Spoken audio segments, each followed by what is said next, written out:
Good morning, everyone. Well, one more sip of coffee. Oh, yeah, yeah. All right, I think I can speak now. Need that caffeine. So, this morning has been sort of a shit morning for me. Woke up depressed, had a funky couple of days, and instead of rallying for my higher self or rallying for myself in general as far as staying focused on some type of constructive work and fitness stuff, I caved into my own weakness a little bit. And, sometimes I think that can sort of exponentialize as far as like building upon itself and gaining its own momentum. Like, constructive or positive thought can build upon itself. So can like negative thought or negative behavior, self-sabotage, whatever. Um, there's so much I could delve into that, but I don't want to overwhelm everyone right now, but eventually I probably will. I think there's a lot to be unpacked there. I actually, by the way, consider myself an expert in the field of self-sabotage. Yeah, I've been engaging and practicing multi dimensions of self-sabotage for a couple decades now. So, yeah, it's an interesting topic. And it's something I want to share more and more. I want to share more theories of breaking those negative self-sabotaging cycles, but I think to go deep into, like, say, the negative side of that is important. Speaking of negative side of things, the last month I've been, I write every day. I journal, I write philosophy, I write out meditations that I end up recording for clients. And I generally, when I write, I try to write solution based, or I try to phrase things in the positive, especially if it's going to be in a meditation. But I've been working on a program recently, a meditation program that I want to put up on the web and make accessible to people. And I want to do 5 modules, 3 lessons each. And I found it's been one of the most difficult things I've ever done, because every time I sit down to outline the course, I get so deep into it and I so dearly want to make it as good as possible, and the more I sit down to write and I have all these thoughts, I was doing really well with it until I think I just got so worked up about it. I found some different ways to sabotage slash distract myself that I decided the last several weeks to just write out different ideas of why one might sabotage, or why one might choose to distract themselves from getting their work done and other things we need to do in life to move forward. So I was actually doing pretty well the last month, writing out more in the negative side of reflection than normal. And I think just the last few days I got a little burned out on that, even though I felt like I needed to delve more deeply into it. I found myself distracting myself with, chatting with the ladies, scrolling on Instagram, watching some Netflix.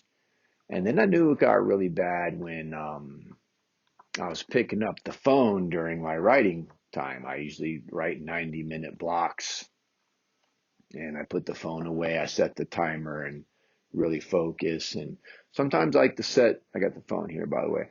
I like to set the phone nearby. So I like to look up word definitions. I'm really crazy about language and words being thoughts, and just breaking down different definitions of different words and just trying to get a deeper understanding of what I'm writing out and what I'm thinking. But I've noticed the last few days I'll be picking up my phone during 90-minute blocks and checking my WhatsApp, checking my DMs, like doing a bit of scrolling. And to me, that's very, very self-destructive in the sense that at this point in my life, I feel the most important thing I need to do is focus on my work and my contribution and my reflection and my writing. It's the only thing that makes me feel good about myself. One of the only things, one of the few things. And that's an interesting place to be in the way of, say, inner resistance or self-sabotage. They say that the more important it is to yourself, the work that you need to do, the greater the force of resistance against yourself. You put too much pressure on yourself. There's too much attached to the outcome, or more likely,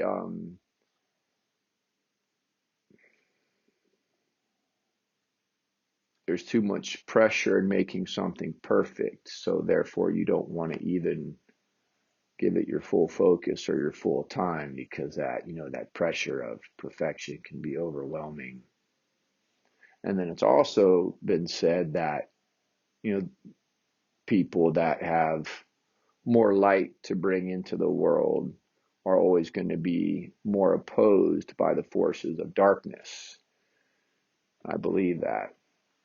Again, that's a whole other topic I don't want to go down the road of right now. But yeah, this has been so yesterday was my worst day in a while as far as just couldn't focus on my work. And to make things worse, recently with these kind of new sort of guidelines I have on myself as far as how much I want to work in a day. I'm trying to do 4 90-minute blocks of focused work. And if I don't get at least 2 done first thing in the morning, then I don't allow myself to go surfing or anything like that I love to do. I'm like, no, I got to stay home and work first. And since I didn't get my blocks done yesterday, I didn't go out in the sun. I didn't get exercise, and I was feeling kind of in a funky mood. And then that's a downward spiral in the sense that I think a lot of us, especially when we're very conscious of what's going on the inside and in our minds and what we're doing with our moments each day, it's almost if we don't earn that good favor of ourselves, we begin to feel unworthy of good things. I know for me, it's very much that way. Like, I feel like I have to earn the good things in my life, and I have to do my best to try to be a good person so I can feel worthy of life's blessings. And I need to work better and contribute something of value, however big or small, instead of just, constantly consuming, right? Consuming entertainment or consuming pleasure or consuming digital dopamine, right? We have to be creating as well as consuming. Hopefully, creating more than we consume. So,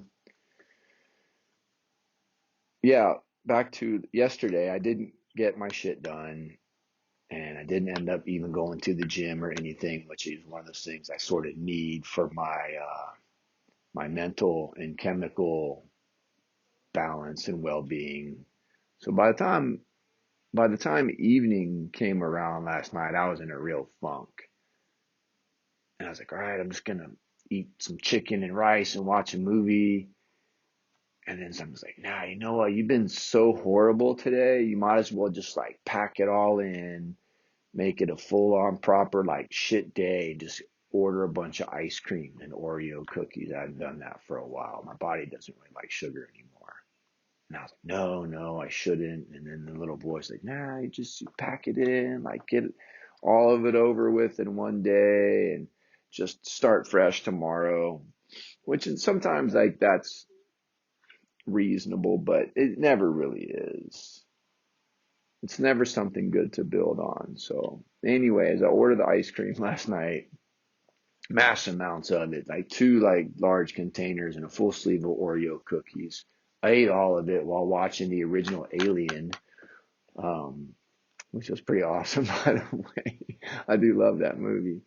But yeah, I felt sick after. It was a huge amount of ice cream and cookies.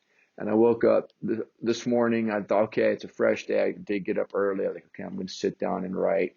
But I have felt so sick this morning from all that ice cream I ate last night. And then, of course, like the way sugar affects your body and your chemistry, which affects the way you think and the way you feel. I just felt very negative and isolated and sort of depressed this morning. And sometimes I can write creative thoughts in that state. And sometimes it's harder. And I think today I felt so like that void, that hole inside of me just felt deeper today. And again, I try not to check my phone,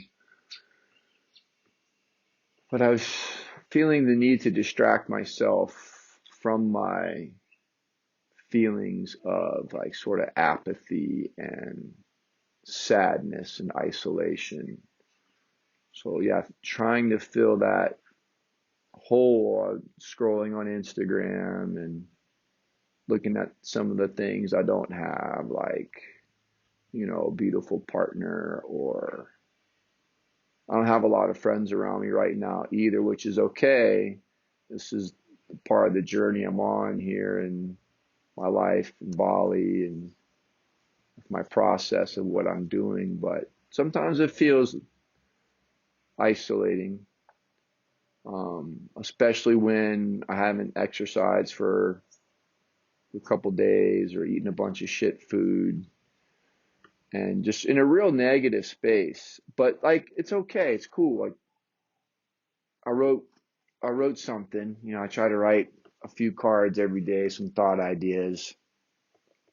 And this one isn't fully formulated.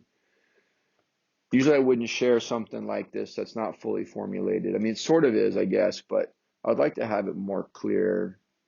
I think I wanted to film something today. One, because I'm trying to do more of this, is to share some thoughts, but also, you know, um, not always wait until I feel great to do some filming or talking, or sharing.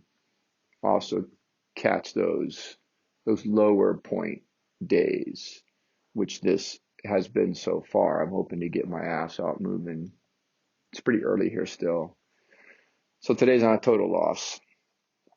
So this card, not sure if you can see it, but it's getting punked out. I hate getting punked, right? So this is what I kind of say to myself sometimes when I surrender to my lower self, when I surrender to desire for like immediate gratification in some sense. I say, oh, I got later on. I say, oh, I should have done this, but I did the lower action. So I got punked out by my lower self, or I got punked out here. I got the full, which says, getting punked by your ego and the desire to covet beauty, fear of being judged or banished, senses, the desire for sex expression, self-doubt, equaling to procrastination and self-sabotage. So basically, I kind of added on those little bits, but it's basically, or in essence, getting punked by your ego, fear, your senses, and self-doubt. I mean, we can be taken out by more aspects of our thoughts or personality, but I think, fear is based in the ego, right? So I could have left that as just ego, but I didn't. I felt like separating those. And the senses, the desire for intimacy, sex expression, or eating a bunch of ice cream. That's kind of satisfying the senses in a way as well. self-doubt. That sort of ties into fear as well. But when you have the fear of, they say subconsciously we all have this innate fear of success and failure, some of us more than others. And the root of the fear of success and failure, say success, for example, because we all think we want to succeed, right? But there's that subconscious fear of success because it puts you in a whole other kind of stratosphere, the way people perceive you. Maybe you have lifelong friends and you're afraid they're going to see you differently. You might be cast out, might be banished from your immediate group of friends or your family, which seems silly, but subconscious mind can be pretty silly. So I wrote something on the back. Kind of has to do with distracting ourselves from our work or the things that are good for us with, say, cheap pleasures or distractions. Any form of self-sabotage will do, right? So here it in relation to getting punked out, punking ourselves out, basically surrendering and being weak, trying to fill the hole inside of you with distractions, cheap entertainment, digital dopamine, pleasure, even negative behaviors as you get angry with yourself, feeling you're unworthy of true growth because of your shit fucking behavior. This is a spiraling downward of the soul into the valley of darkness. Everything builds on itself. Every action is a foundation for the following action. Everything flows in cycle, pattern, habit. Energy flows upwards to heaven or down into darkness. So what I'm talking about there, the way I see it, as far as the end part, every action is a foundation for the following action. Like, for me anyway, if I've had a really good morning, if I've done my writing or my work, maybe I had a surf or a workout, like I feel like really good. I feel like I've earned, I've earned my keep on the planet for this day. So I'm like, well, what other action can I take to build upon that? What other action can I take to help level me up along my path to the top of the mountain? Oh, I could clean my house. Oh, I could sit down and work some more. Oh, I could make that one call I've been needing to make. That's important. That's going to help me out. Because you feel good about yourself. You feel worthy of success. You feel worthy of growth. Whereas when you've had a weak morning, again, I'm talking about myself personally. Everybody's different, I know.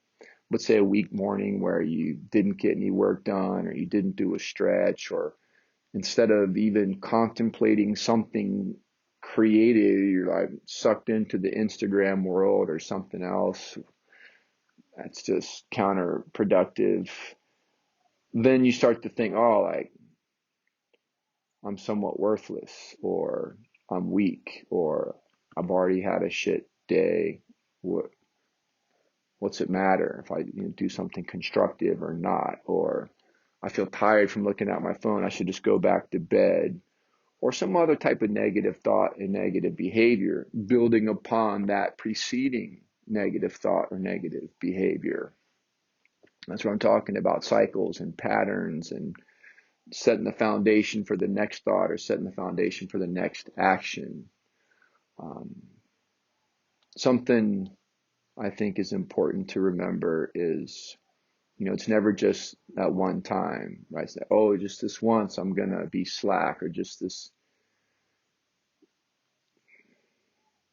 For me anyway, I'm starting to realize everything is pattern and everything is habit. And I think it's that way for a lot of people. Just something to think about, something to think about. We have to